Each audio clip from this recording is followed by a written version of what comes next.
ನಮೋಸ್ತು ಪರಮಾತ್ಮನೆ. ಗುರುಬ್ರಹ್ಮ ಗುರುವಿಷ್ಣು ಗುರುದೇವೋ ಮಹೇಶ್ವರ ಗುರು ಸಾಕ್ಷಾತ್ ಪರಬ್ರಹ್ಮ ತಸ್ಮೈ ಶ್ರೀ ಗುರವೇ ನಮಃ. ಹಿಂದೂ ಶಕ್ತಿ ಸಮಾವೇಶದ ವೇದಿಕೆಯನ್ನು ಅಲಂಕರಿಸಿರುವಂಥ ಮಹನೀಯರು ಹಾಗೂ ವೇದಿಕೆಯ ಮುಂಭಾಗದಲ್ಲಿ ಉಪಸ್ಥಿತರಿರುವಂಥ ನನ್ನ ಎಲ್ಲ ಸನಾತನ ಹಿಂದೂ ಧರ್ಮೀಯ ತಂದೆ ತಾಯಂದಿರು, ಅಕ್ಕ ತಂಗಿಯರು, ಅಣ್ಣ ತಮ್ಮಂದರಿಗೆ, ನಿಮ್ಮ ಅಂತರಾತ್ಮ ಸ್ವರೂಪನಾಗಿರುವಂಥ ಪರಮಾತ್ಮನಿಗೆ ನಾನು ಅನಂತ ವಂದನೆಯನ್ನು ಮಾಡ್ತೇನೆ. ಇವತ್ತು ಸಂಘಕ್ಕೆ 100 ವರ್ಷಗಳು ತುಂಬಿದ ಸಂಭ್ರಮದಲ್ಲಿ ಇಡೀ ಭಾರತದಾದ್ಯಂತ ಸಾವಿರಾರು ಸಮ್ಮೇಳನಗಳನ್ನು ಆಯೋಜಿಸುವ ಮೂಲಕ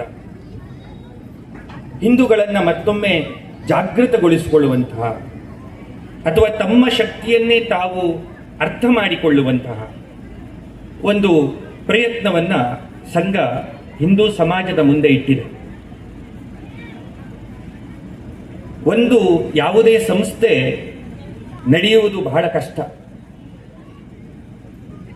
ಅಂಥದ್ದರಲ್ಲಿ 100 ವರ್ಷಗಳ ಕಾಲ ಒಂದು ಸಂಘ ನಿಸ್ವಾರ್ಥವಾಗಿ ಕಾರ್ಯವನ್ನು ಮಾಡಿ ಒಂದು ಇಡೀ ಸಮಾಜದ ಒಂದು ಸ್ಫೂರ್ತಿಯ ಸ್ರೋತವಾಗಿ ಅದು ಹೊರಹೊಮ್ಮತ್ತೆ ಅಂತಂದ್ರೆ ಇದು ಒಂದು ರೀತಿಯ ಕಲಿಯುಗದ ಒಂದು ಪವಾಡ ಅಂತ ಹೇಳಬೇಕು. ಅಂತಹ ಪವಾಡವನ್ನು ಮಾಡಿ ತೋರಿಸಿರತಕ್ಕಂಥದ್ದು ಸಂಘ. ಹಾಗಾಗಿ ಸಮಸ್ತ ಹಿಂದೂಗಳ ಪರವಾಗಿ ಮತ್ತು ನನ್ನ ವೈಯಕ್ತಿಕವಾಗಿ ಸಂಘಕ್ಕೆ ನಾನು ಅನಂತ ಅಭಿನಂದನೆಗಳನ್ನು ಸಲ್ಲಿಸ್ತೇನೆ. ಸಂಘ ಎಂದೂ ಕೂಡ ತಾನು ಯಾರಿಂದನೂ ಏನನ್ನು ಬಯಸೋದಿಲ್ಲ. ಯಾರ ಅಭಿನಂದನೆಯ ಅವಶ್ಯಕತೆ ಅದಕ್ಕೆ ಇಲ್ಲ. ಹಿಂದೂಗಳ ಜಾಗೃತಿ, ಹಿಂದೂ ಧರ್ಮದ ಒಂದು ವಿಷಯ, ಸಂಘಕ್ಕೆ ರಾಷ್ಟ್ರ ಅನ್ನುವುದು ದೇಹವಾದರೆ ಅದರ ಆತ್ಮ ಅನ್ನುವುದು ನಮ್ಮ ಧರ್ಮ. ಹಾಗಾಗಿ ಅದು ತನ್ನ ಆತ್ಮದಿಂದಲೇ ಏನನ್ನೂ ಕೂಡ ಬಯಸೋದಿಲ್ಲ. ನಿಸ್ವಾರ್ಥತೆಯೇ ಸಂಘದ ಮೂಲ ಒಂದು ಗುಣ. ಅಂತಹ ಸಂಘ ಇವತ್ತು ನಮ್ಮನ್ನೆಲ್ಲರನ್ನ ಮತ್ತೊಮ್ಮೆ ಜಾಗೃತ ಮಾಡುವ ಕಡೆಗೆ ಹಲವಾರು ಕಾರ್ಯಕ್ರಮಗಳನ್ನು ತೆಗೆದುಕೊಂಡು ಬಂದಿರುವಂತಹದ್ದು ಬಹಳ ಪ್ರಶಂಸನೀಯವಾದಂಥ ವಿಷಯ. ಇವತ್ತು ಹಿಂದೂಗಳು ಯಾವ ಪರಿಸ್ಥಿತಿಯಲ್ಲಿದ್ದಾರೆ? ಒಂದು ಸುಭೀಕ್ಷವಾದಂಥ ಊರಿತ್ತು, ಒಂದು ಗ್ರಾಮ, ಸುಮಾರು 500-600 ಜನ ವಾಸ ಮಾಡುವಂಥ ಒಂದು ಗ್ರಾಮ. ಎಲ್ಲರೂ ಸಾತ್ವಿಕರು, ಸಜ್ಜನರು, ಒಳ್ಳೆಯವರು. ದಿವಸಾನೂ ಕೂಡ ಭಜನೆ ಮಾಡ್ತಾ ಇದ್ರು, ದಿವಸಾನೂ ಧ್ಯಾನ ಮಾಡ್ತಾ ಇದ್ರು, ಜಪ ಮಾಡ್ತಾ ಇದ್ರು, ಎಲ್ಲ ನಡೀತು. ಊರಿನ ಪಕ್ಕದಲ್ಲಿ ಒಂದು ಕಾಡಿತ್ತು. ಆ ಕಾಡಿಗೆ ಒಂದು ತೋಳಗಳ ಗುಂಪು ಬಂದು ಸೇರ್ಕೊಳ್ತು. ಒಂದು 10-15-20 ತೋಳಗಳ ಒಂದು ಟೋಳಿ ಬಂದು ಆ ಅರಣ್ಯದಲ್ಲಿ ವಾಸ ಮಾಡಲಿಕ್ಕೆ ಪ್ರಾರಂಭ ಮಾಡಿತು. ತೋಳಗಳು ನಿಧಾನವಾಗಿ ಊರಿಗೆ ಆಕ್ರಮಣವನ್ನು ಮಾಡಿ ಒಬ್ಬರನ್ನ ಹಿಡ್ಕೊಂಡು ಎಳ್ಕೊಂಡು ಹೋಯ್ತು. ಊರಿನವರು ವಿಚಾರ ಮಾಡಿದ್ರು, ತೋಳಗಳು ಬಂದಿದ್ದಾವೆ, ನಾವು ಜಾಗೃತರಾಗಬೇಕು ಅಂತೇಳಿ ಎಲ್ಲ ಊರಿನವರಿಗೆಲ್ಲ ಮಾತಾಡ್ಕೊಂಡ್ರು. ಇಲ್ಲಪ್ಪ, ತೋಳ ಬಂದಿದೆ, ಮತ್ತೆ ಎಲ್ಲರೂ ಜಾಗೃತರಾಗಬೇಕು. ಸರಿ ಆಯ್ತು. ಇನ್ನೂ ಒಂದು 4-6 ದಿವಸ ಕಳೀತು. ತೋಳಗಳಿಗೆ ಒಂದು ಧೈರ್ಯ ಬಂತು, ನರಮಾಂಸದ ರಕ್ತ ಅವರಿಗೆ ರುಚಿ ಆಯಿತು. ಮತ್ತೆ ಆಕ್ರಮಣ ಮಾಡಿದ್ರು. ಒಂದು 3-4 ಜನರನ್ನೇ ಎಳ್ಕೊಂಡು ಹೋದ್ರು. ಆಗ ಗ್ರಾಮಸ್ಥರು ಬಹಳ ಸೀರಿಯಸ್ ಆದ್ರು. ಬಹಳ ಸೀರಿಯಸ್ ಆದಂತಹ ವಿಚಾರ ಆಯ್ತು. ಇದು 4-5 ಮಂದಿಯನ್ನ ನಾವು ಕಳ್ಕೊಂಡ್ವಿ. ಇದರ ಬಗ್ಗೆ ನಾವು ಏನಾದರೂ ಒಂದು ವಿಚಾರ ಮಾಡಬೇಕು. ಏನು ವಿಚಾರ ಮಾಡಬೇಕು? ಒಂದು ಮೀಟಿಂಗ್ ಮಾಡೋಣ. ಯಾವತ್ತು ಎಲ್ಲರೂ ದೇವಸ್ಥಾನದಲ್ಲಿ ಸೇರಿ ಎಲ್ಲರೂ ಮೀಟಿಂಗ್ ಮಾಡಿದ್ರು. ಒಬ್ಬೊಬ್ಬರು ಒಂದೊಂದು ರೀತಿ ಹೇಳಿದ್ರು, ಇಲ್ಲ ಅದು ಹಂಗಾಯ್ತು, ಹಿಂಗಾಯ್ತು, ಎಲ್ಲ ಆಯ್ತು. ಒಬ್ಬರಂದ್ರು, ಇಲ್ಲ ಅದು ದೇವರ ಶಾಪ ಇದೆ, ನಾವು ಪೂಜೆ ಮಾಡಿಸೋಣ. ಸರಿ, ಪೂಜೆನೂ ಆಯ್ತು. ಪೂಜೆ ಮುಗಿಸ್ಕೊಂಡು ಮನೆಯಿಂದ ಎಲ್ಲರೂ ದೇವಸ್ಥಾನದಿಂದ ಮನೆಗೆ ಹೋಗ್ಬೇಕಾದ್ರೆ ಮತ್ತು 4 ಮಂದಿಯನ್ನ ಆ ತೋಳಗಳು ಎಳ್ಕೊಂಡು ಹೋದ್ರು. ಈಗ ಭಾರಿ ಡೇಂಜರಸ್ ಆದಂತಹ ಪರಿಸ್ಥಿತಿ ಬಂದ್ಬಿಡ್ತು. ಬಹಳ ಸೀರಿಯಸ್ ತಗೋಬೇಕು ನಾವು ಅಂತ ಸಂಗತಿ. ಈ ಗ್ರಾಮಸ್ಥರು ಬಹಳ ಪ್ರಯತ್ನ ಪಟ್ಟು ಪರ ಊರಿನಿಂದ ಒಬ್ಬ ಭಾಷಣಕಾರರನ್ನ ಕರೆಸೋದು. ಎಲ್ಲರನ್ನು ಕೂಡಿಸಿ ನಾವು ಅವರಿಗೆಲ್ಲರಿಗೂ ಹುಮ್ಮಸ್ಸನ್ನ ತುಂಬಬೇಕು. ಯಾರೂ ಕೂಡ ತಮ್ಮ ಆತ್ಮವಿಶ್ವಾಸವನ್ನು ಕಳ್ಕೊಳ್ಬಾರದು. ಹಾಗಾಗಿ ಒಬ್ಬ ಭಾಷಣಗಾರನನ್ನ ಕರೆದು ಎಲ್ಲರಿಗೂ ಹುರಿದುಂಬಿಸೋಣ. ಎಲ್ಲ ವೇದಿಕೆ ನಿರ್ಮಾಣ ಆಯಿತು, ಬ್ಯಾನರ್ ಹಚ್ಕೊಂಡ್ರು. ಎಲ್ಲರೂ ತೋಳದ ವಿರುದ್ಧವಾಗಿ ಒಂದು ಭಾಷಣ ಭಾಷಣಗಾರರು ಬಂದು ಮೇಜು ಮುರಿದು ಹೋಗುವಾಗೆ ಎಲ್ಲ ಕುಟ್ಟಿ ಕುಟ್ಟಿ ಭಾಷಣ ಮಾಡಿದ್ರು. ನಾವು ಯಾವ ತೋಳಕ್ಕೂ ಹೆದರೋದಿಲ್ಲ, ಎಂಥ ತೋಳ ಬರಲಿ, ನಾವು ಸಿಂಹದಂತಿದ್ದೇವೆ, ನಮ್ಮ ಸಿಂಹ ಗರ್ಜನೆಯ ಮುಂದೆ ಯಾವ ತೋಳವೂ ನಿಲ್ಲೋದಿಲ್ಲ ಅಂತೆಲ್ಲ ಭಾಷಣ ಮಾಡಿ ಅವರು ದುಡ್ಡು ತಗೊಂಡು ಹೋದ್ರು ಮನೆಗೆ. ಕಾರ್ಯಕ್ರಮ ಮುಗಿಸ್ಕೊಂಡು ಹೋಗ್ಬೇಕಾದ್ರೆ ರಾತ್ರಿ ಆಗಿತ್ತು. ಮತ್ತೆ ತೋಳಗಳು ಮತ್ತೊಂದು 5-6 ಮಂದಿನ ಎಳ್ಕೊಂಡು ಹೋದ್ರು. ಸೊ ಈಗ ಬಹಳ ಡೇಂಜರ್ ಪರಿಸ್ಥಿತಿ ಬಂತು. ನಾವು ಏನು ಭಾಷಣ ಮಾಡಿದ್ರು ತೋಳುಗಳು ನಿಲ್ತಾ ಇಲ್ಲಲ್ಲ. ಸರಿ, ಆಮೇಲೆ ಏನು ಮಾಡೋದು? ಇಲ್ಲ, ಸ್ವಾಮೀಜಿಯವ್ರ ಹತ್ರ ಹೋಗಿ ಕೇಳೋಣ, ಸ್ವಾಮೀಜಿಯವರು ಏನಾದ್ರು ಉತ್ತರ ಕೊಡಬಹುದು. ಸ್ವಾಮೀಜಿಯವರು ಅಂದ್ರೆ ಇಲ್ಲ ನಾವೆಲ್ಲರೂ ಕೂಡಿ ಕುಂಕುಮಾರ್ಚನೆ ಮಾಡೋಣ, ದೇವಿಯ ಸ್ತೋತ್ರವನ್ನ ಪಠಿಸೋಣ. ಯಾಕೆಂದ್ರೆ ದೇವಿ ಎಲ್ಲರಿಗೂ ಮಾರ್ಗದರ್ಶನವನ್ನ ಮಾಡುವಂಥವಳು, ಅವಳು ದಾರಿಯನ್ನು ತೋರಿಸ್ತಾಳೆ ಅಂತೇಳಿ ಎಲ್ಲ ಕುಂಕುಮಾರ್ಚನೆ ಎಲ್ಲ ಆಯ್ತು. ಕುಂಕುಮಾರ್ಚನೆ ಎಲ್ಲ ಆಗಿ ಎಲ್ಲ ಆಯ್ತು. ಇನ್ನೊಂದು ಸ್ವಲ್ಪ ದಿವಸಕ್ಕೆ ಮತ್ತೊಂದು 4-5 ಜನರನ್ನ ತೋಳುಗಳು ಎಳ್ಕೊಂಡು ಹೋದ್ರು. ಈಗ ನಾವು ಸುಮ್ಮನೆ ಕುತ್ಕೊಳ್ಳಿಕ್ಕೆ ಸಾಧ್ಯ ಇಲ್ಲ. ಏನು ಮಾಡಬೇಕು? ಪಂಜಿನ ಮೆರವಣಿಗೆ ಮಾಡಬೇಕು ನಾವು ತೋಳುಗಳ ವಿರುದ್ಧ.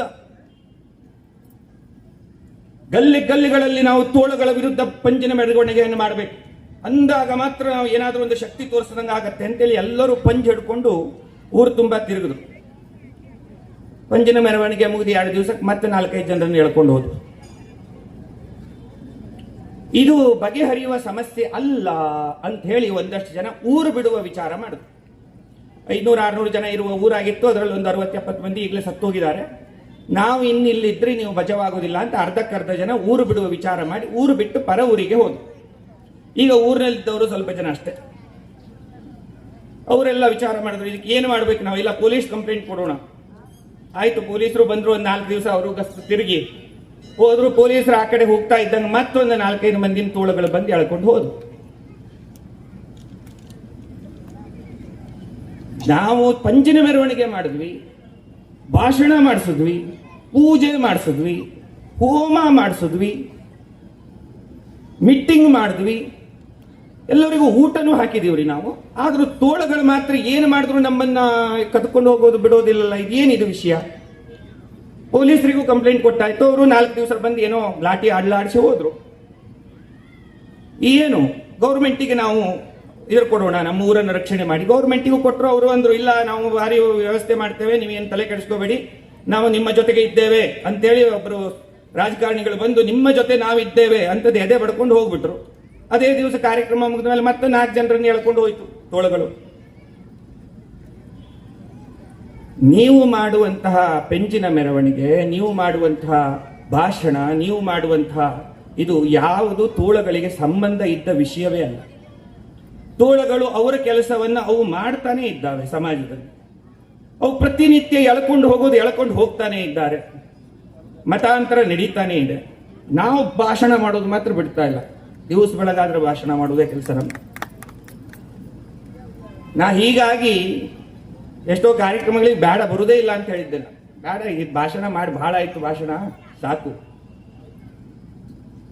ನಮ್ಮ ಪ್ರಧಾನ ಭಾಷಣಗಾರರು ಬಹಳ ಸುಂದರವಾಗಿ ತಮ್ಮ ವಿಷಯಗಳನ್ನು ಹೇಳಿದ್ರು.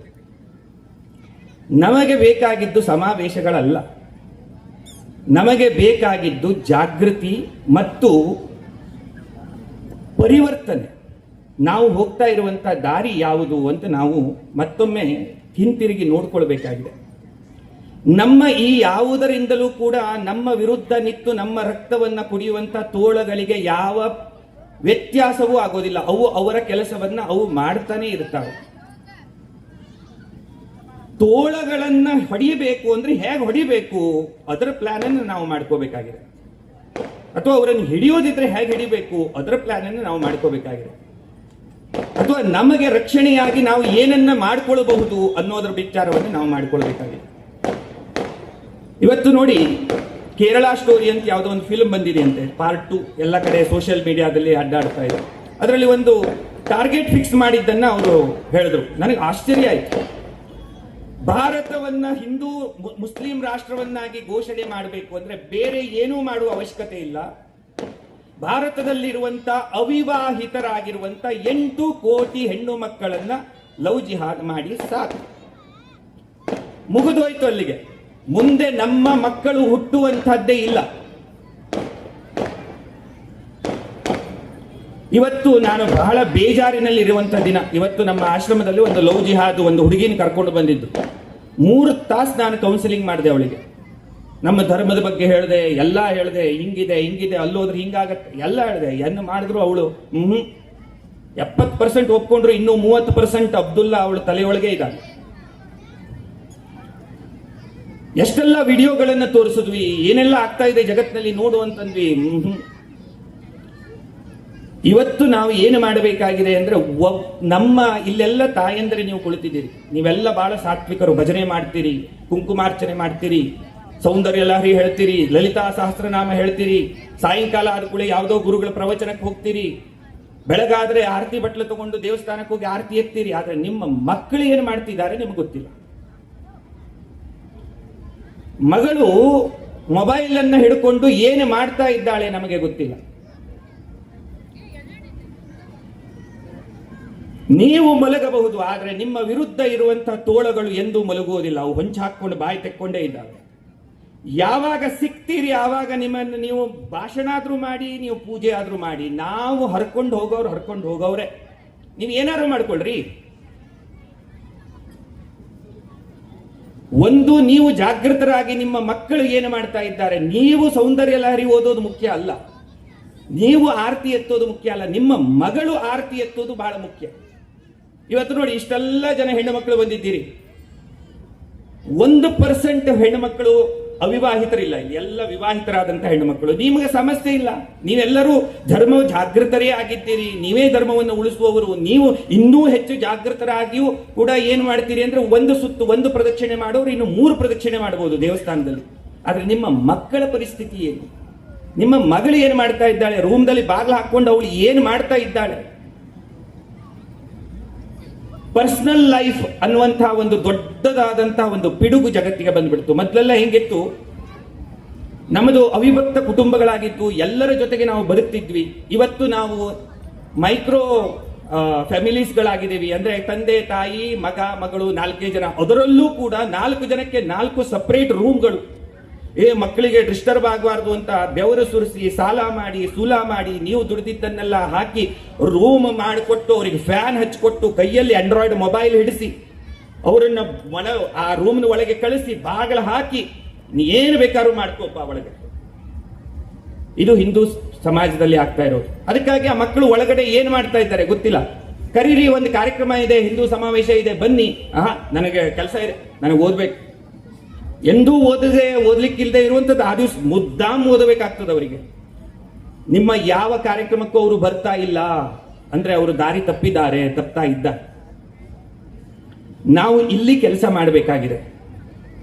ಮಕ್ಕಳ, ನಮ್ಮ ಭವಿಷ್ಯದ ಜಾಗೃತಿಯ ಬಗ್ಗೆ ನಾವು ವಿಚಾರ ಮಾಡಬೇಕಾಗಿದೆ. ಹಾಗಾಗಿ ಇಂತಹ ಸಮಾವೇಶಗಳ ಜೊತೆಗೆ ದೇವಸ್ಥಾನ ಇದೆ. ಈ ದೇವಸ್ಥಾನ ವ್ಯರ್ಥ. ಇಲ್ಲಿ ಬರೀ ಪೂಜೆ ಆಗತ್ತೆ, ಆರತಿ ಆಗತ್ತೆ, ಇದು ವ್ಯರ್ಥ. ಹಿಂದೂ ಧರ್ಮದಲ್ಲಿ ಭಗವಂತನನ್ನ ಪ್ರತಿ ಅಣುರೇಣು ತನಕಾಷ್ಟದಲ್ಲಿಯೂ ಕೂಡ ನಾವು ಕಲ್ಪನೆ ಮಾಡಿದ್ದೇವೆ.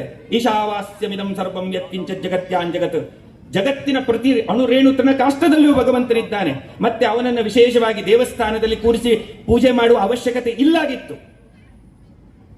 ಆದರೂ ನಮ್ಮ ಸಮಾಜಕ್ಕೆ ದೇವಸ್ಥಾನವನ್ನ ಯಾಕೆ ನಮ್ಮ ಪೂರ್ವಿಕರು ಕಲ್ಪನೆ ಮಾಡಿಕೊಟ್ರು ಅಂದ್ರೆ, ಅದು ಧರ್ಮ ಜಾಗೃತಿಯ ಕೇಂದ್ರವಾಗಲಿ ಅಂತ, ಕೇವಲ ದೇವರ ಮನೆಯಾಗಲಿ ಅಂತಲ್ಲ. ನಮ್ಮ ಮನೆಯಲ್ಲಿ ನಮ್ಮ ವೈಯಕ್ತಿಕ ದೇವರುಗಳು ಇದ್ದಾರೆ, ಆದರೂ ಸಮಾಜದ ಮಧ್ಯದಲ್ಲಿ ಮತ್ತೊಂದು ದೇವರನ್ನ ಕೂಡಿಸುವ ಅವಶ್ಯಕತೆ ಏನಿತ್ತು? ಸಾಯಂಕಾಲ ಆದ ಕೂಡ ನೀವೆಲ್ಲರೂ ಅಲ್ಲಿ ಸೇರಲಿ, ಭಜನೆ ಮಾಡಲಿ, ಮುಂದಿನ ಪೀಳಿಗೆಯವರಿಗೆ ಸಂಸ್ಕಾರ ಹೇಳುವ ಸಂಸ್ಕಾರದ ಶಿಬಿರಗಳಾಗಲಿ. ಆದರೆ ನಮ್ಮ ದುರಾದೃಷ್ಟ, ಭಾರತದ ಕೇವಲ 0.001% ದೇವಸ್ಥಾನ ಸಹಿತ ಇವತ್ತು ಧರ್ಮ ಜಾಗೃತಿಯ ಕೇಂದ್ರವಾಗಿ ಉಳಿದಿಲ್ಲ. ಆದರೆ ಪ್ರತಿ ಮಸೀದಿ, ಅದು ಎಂತ ಮೊಹಲ್ಲಾದಲ್ಲಿರಲಿ, ಒಂದು ಗಟಾರದ ಪಕ್ಕದಲ್ಲಿರಲಿ, ಅಥವಾ ಒಂದು ಸಂಧಿಯ ಒಳಗಿರಲಿ, ಅದು ಒಂದೇ ರೂಮಿನ ಮಸೀದಿ ಆಗಿರಲಿ, ಅಲ್ಲಿ ಧರ್ಮ ಜಾಗೃತಿ ಆಗ್ತದೆ. ಒಂದು ಚರ್ಚ್ ಧರ್ಮ ಜಾಗೃತಿಯ ಕೇಂದ್ರವಾಗತ್ತೆ. ಆದ್ರೆ ದೇವಸ್ಥಾನ ಕೇವಲ ಪೂಜೆಯ ದೇವಸ್ಥಾನ ಆಗತ್ತೆ. ಪೂಜೆ ಮಾಡ್ತೀವಿ, ಆರತಿ ಎತ್ತೀವಿ, ಅಭಿಷೇಕ ಮಾಡ್ತೀವಿ, ಹಾಲು ಹೊಯ್ದಿದ್ದೇನು, ಮೊಸರು ಹೊಯ್ದಿದ್ದೇನು, ಜೇನುತುಪ್ಪ ಹೊಯ್ದಿದ್ದೇನು, ಎಲ್ಲ ಹೊಯ್ದಿದ್ದೇವೆ. ಹೊಯ್ದು ತಪ್ಪು ಅಂತ ನಾನು ಹೇಳುವುದಿಲ್ಲ, ಅದರ ಹಿಂದೆ ಒಂದು ದೊಡ್ಡ ವಿಜ್ಞಾನ ಇದೆ, ಅದು ಮತ್ತಾಯ್ತು. ಆದ್ರೆ ಮೂಲದಲ್ಲಿ ನಮ್ಮ ದೇವಸ್ಥಾನಗಳು ಯಾಕೆ ಆದವು ಅದರ ಬಗ್ಗೆ ಯಾವುದೂ ಇಲ್ಲ. ನನ್ನದೊಂದು ರಿಕ್ವೆಸ್ಟ್ ನಿಮ್ಮದು, ನಾವೆಲ್ಲ ಸಮಾಜದಿಂದ ಸನ್ಯಾಸಿಗಳಾದವರಲ್ಲ, ನಮ್ಮನ್ನ ಸಮಾಜ ಸನ್ಯಾಸಿ ಮಾಡಿದ್ದಲ್ಲ. ನಾವು ಸಮಾಜದಿಂದ, ನಿಮ್ಮ ಸಮಾಜದಿಂದ ಏನೂ ತೆಗೆದುಕೊಂಡು ಇಲ್ಲ, ಸಮಾಜ ನಮಗೇನು ಕೊಟ್ಟಿಲ್ಲ. ನಾವು ನಮ್ಮ ಇಷ್ಟಕ್ಕೆ ನಾವು ಕಾವಿ ಬಟ್ಟೆ ಹಾಕೊಂಡು ಅಡ್ಡಾಡ್ದವು. ಆದರೆ ನೀವೇ ಪೀಠವನ್ನ ಮಾಡಿ ಚಿನ್ನದ ಸಿಂಹಾಸನವನ್ನ ಮಾಡಿಸಿ ಕೊಟ್ಟಂತ ಮಠಗಳಿದ್ದಾವೆ. ಸಾವಿರಾರು ವರ್ಷಗಳಿಂದ ಅಲ್ಲಿಗೆ ಹೋಗಿ ಕಾಣಿಕೆ ಕೊಟ್ಟಿದ್ದೀರಿ. ನೂರಾರು ಎಕರೆ, ಸಾವಿರಾರು ಎಕರೆ ಭೂಮಿಗಳನ್ನ ದಾನ ಮಾಡಿದ್ದೀರಿ.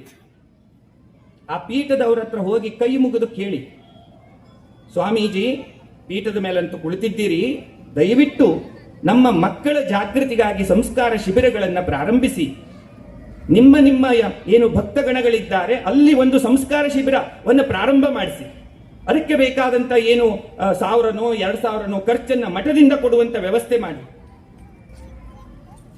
ಧರ್ಮಕ್ಕಾಗಿಯೇ ಇಲ್ಲದೆ ಇರುವಂತಹ ಮಠಗಳು ಇದ್ದರೇನು ಇಲ್ಲದಿದ್ದರೇನು? ಯಾಕೆ ಕೂರಿಸಿದ್ದು ಚಿನ್ನದ ಸಿಂಹಾಸನದಲ್ಲಿ ನಿಮ್ಮನ್ನ? ಯಾಕೆ ಕೂರಿಸಿದ್ದು ಚಿನ್ನದ ಸಿಂಹಾಸನದಲ್ಲಿ? ಧರ್ಮ ಒಂದು ಕಡೆ ಹರಿದು ಹಂಚಿ ಹೋಗ್ತಾ ಇದೆ, ಸಮಾಜಕ್ಕೆ ದಿಕ್ಕು ತೋಚುತ್ತಾ ಇಲ್ಲ, ಎಲ್ಲಿಗೆ ಹೋಗಬೇಕು, ಏನು ಮಾಡಬೇಕು ಅಂತೇಳಿ. ದಿಕ್ಕನ್ನ ತೋರಿಸುವ ವ್ಯಕ್ತಿಗಳು ಮೂಗು ಮುಚ್ಚಿಕೊಂಡು ಮಠದಲ್ಲಿ ಆರಾಮಾಗಿ ಧ್ಯಾನ ಮಾಡ್ತಾ ಇದ್ದಾರೆ. ಅಲ್ಲ, ನಿನಗೆ ಧ್ಯಾನ ಮಾಡುವುದೇ ಇತ್ತು ಅಂದ್ರೆ ಮಠ ಯಾಕೆ ಬೇಕಪ್ಪ? ಅಲ್ಲಿ ಹಿಮಾಲಯ ಪರ್ವತ ಇದೆ, ಗುಹೆಗಳಿದ್ದಾವೆ, ಹೋಗ್ರಿ, ಅಲ್ಲಿ ಹೋಗ್ರಿ, ತಪಸ್ ಮಾಡ್ರಿ. ಬೇಡ ಅಂದವ್ರು ಯಾರು? ಆತ್ಮಜ್ಞಾನ ಪಡೀರಿ. ಧರ್ಮ ಪೀಠದಲ್ಲಿ ಕುಳಿತವನು ನೀನು ಪೂಜೆ ಮಾಡ್ಕೊಂಡು ಕುತ್ಕೊಳ್ಳಿಕ್ಕಲ್ಲ ನಿನಗೆ ಧರ್ಮಪೀಠವನ್ನ ಕೊಟ್ಟಿರುವಂತದ್ದು. ಧರ್ಮ ರಕ್ಷಣೆಗಾಗಿ ನಿನಗೆ ಧರ್ಮಪೀಠ ಕೊಟ್ಟಿದ್ದು. ಆತ್ಮಜ್ಞಾನ ಪಡೆಯುವನಿಗೆ ಕೋಟ್ಯಾಂತರ ರೂಪಾಯಿ ಆಸ್ತಿ ಯಾಕೆ ಬೇಕ್ರಿ? ಹಿಂದೂ ಸಮಾವೇಶವನ್ನ ಏನು ಮಾಡಿದ್ದೀರಿ ನೀವು ಮುಖಂಡರು, 4-6 ಜನ ಒಂದು ಕಮಿಟಿ ಮಾಡ್ಕೊಳ್ಳಿ, ಭಕ್ತಿಯಿಂದ ಹೋಗಿ ಕೇಳಿ, ಭಗವಂತ ನಿಮ್ಮನ್ನ ನಾವು ಆರಾಧನೆ ಮಾಡ್ತೀವಿ, ನಮಗೆ ದಾರಿ ತೋರಿಸಿ. ಈಗ ಬಂದಿದೆ ಪರಿಸ್ಥಿತಿ, ಟಾರ್ಗೆಟ್ ನಲ್ಲಿದ್ದಾರೆ ನಮ್ಮ ಹೆಣ್ಣು ಮಕ್ಕಳು. ಪ್ರತಿನಿತ್ಯ ಒಂದು ಭಾರತ ದೇಶದಲ್ಲಿ 10,000 ಲವ್ ಜಿಹಾದ್ಗಳಾಗ್ತವೆ. ಯಾವ ಮಠದವರು ಏನು ಮಾಡ್ತಾ ಇಲ್ಲ, ಯಾಕೆ? ಆದ್ರೆ ಒಬ್ಬ ಮೌಲ್ವಿ ಪ್ರತಿನಿತ್ಯ ಲವ್ ಜಿಹಾದ್ ಹೇಗೆ ಮಾಡಬೇಕು ಅನ್ನೋದನ್ನ ವಿಚಾರ ಮಾಡ್ತಾನೆ. ಒಬ್ಬ ಫಾದರ್ ಪ್ರತಿನಿತ್ಯ ವಿಚಾರ ಮಾಡ್ತಾನೆ, ಇನ್ನೊಬ್ಬನನ್ನ ಹೇಗೆ ಇಸಾಯಿ ಧರ್ಮಕ್ಕೆ ತರಲಿ ಅಂತೇಳಿ. ಆದ್ರೆ ಹಿಂದೂ ಧರ್ಮದ ಗುರು, ನಾವು ಮೂಗು ಮುಚ್ಕೊಂಡು ಕುತ್ಕೊಂಡಷ್ಟು ದೊಡ್ಡ ಗುರುಗಳು ಆಗ್ತೀವಿ ಅಂತ ಒಂದು ಭ್ರಮೆಯಲ್ಲಿ ನಾವು ಕುತ್ಕೊಂಡು ಬಿಟ್ಟಿದ್ದೀವಿ. ನೀವು ಧ್ಯಾನ ಮಾಡುವುದಿತ್ತು ಅಂದ್ರೆ ಹಿಮಾಲಯ ಇದೆ, ಹೋಗಿ ಪೂಜೆ ಮಾಡುವುದಿತ್ತು, ಹೋಗಿ ಹಿಮಾಲಯದಲ್ಲಿ ಕುಳಿತುಕೊಳ್ಳಿ, ಪೂಜೆ ಮಾಡಿ. ಚಿನ್ನದ ಸಿಂಹಾಸನದಲ್ಲಿ ಕುಳಿತು ಪೂಜೆ ಮಾಡುವ ಅವಶ್ಯಕತೆ ಏನಿದೆ ಭಗವಂತರಿಗೆ? ಆ ಚಿನ್ನದ ಸಿಂಹಾಸನವನ್ನ ನಿಮಗೆ ಕೊಟ್ಟಿದ್ದು ಈ ಸಮಾಜ. ಈ ಸಮಾಜಕ್ಕೆ ಅದನ್ನ ಪ್ರಶ್ನೆ ಮಾಡುವ ಅಧಿಕಾರ ಇದೆ. ಯಾವುದೇ ಸಂಘ ಸಂಸ್ಥೆಗೆ ಅಧಿಕಾರ ಇಲ್ಲ. ನಾನು ಹೋಗಿ ಅದನ್ನ ಪ್ರಶ್ನೆ ಮಾಡುವಕ್ಕೆ ಬರೋದಿಲ್ಲ, ಸಂಘ ಹೋಗಿ ಪ್ರಶ್ನೆ ಮಾಡ್ಲಿಕ್ಕೆ ಬರೋದಿಲ್ಲ. ಸಮಾಜ ಪ್ರಶ್ನೆ ಮಾಡಬಹುದು. ಯಾಕೆ? ಸಮಾಜವೇ ಕೊಟ್ಟಿರುವಂತದ್ದು, ಸಮಾಜ ನಿರ್ಮಾಣ ಮಾಡಿಕೊಂಡಿರುವಂತದ್ದು. ಹೋಗಿ ಕೇಳಿ. ಇನ್ನು ಮೇಲಾದರೂ ಪ್ರತಿ ಗಲ್ಲಿಯಲ್ಲಿ, ಪ್ರತಿ ಮೊಹಲ್ಲಾದಲ್ಲಿ ನಮ್ಮ ಹಿಂದೂ ಹೆಣ್ಣು ಮಕ್ಕಳನ್ನ ನಾವು ಉಳಿಸಿಕೊಳ್ಳುವಂತಹ ರೀತಿಯ ಶಿಬಿರಗಳು ಪ್ರಾರಂಭವಾಗಲಿ. ಇದು ಒಂದು ದಿವಸದಿಂದ ಆಗೋದಲ್ಲ. ಒಂದು ದಿವಸ ಬುದ್ಧಿ ಹೇಳೋದ್ರಿಂದ ಹೆಣ್ಣು ಮಕ್ಕಳು ಮನ ಪರಿವರ್ತನೆ ಆಗೋದಿಲ್ಲ. ಕ್ರಮವಾಗಿ ಆಗಬೇಕು.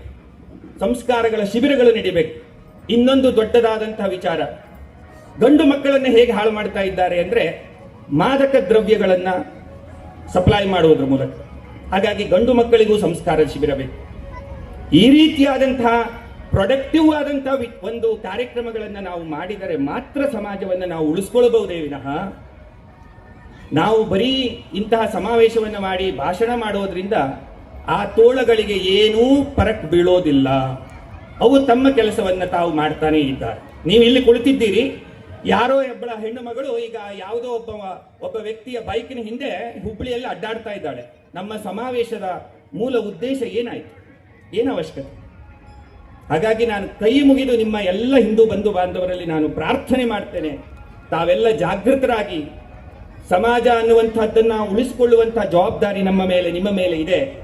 ನಮ್ಮ ಪರಿವಾರದಲ್ಲಿ ಏನು ನಡೀತಾ ಇದೆ ಅನ್ನೋದನ್ನಾದ್ರೂ ತಾವು ಅರ್ಥ ಮಾಡಿಕೊಳ್ಳಿ. ಮಕ್ಕಳನ್ನ ಆದಷ್ಟು ಧರ್ಮ ಕೇಂದ್ರಗಳಿಗೆ ಕರೆದುಕೊಂಡು ಬನ್ನಿ, ಧರ್ಮ ಕೇಂದ್ರವನ್ನ ಸಂಸ್ಕಾರ ಕೇಂದ್ರಗಳನ್ನಾಗಿ ಮಾಡಿಕೊಳ್ಳಿ.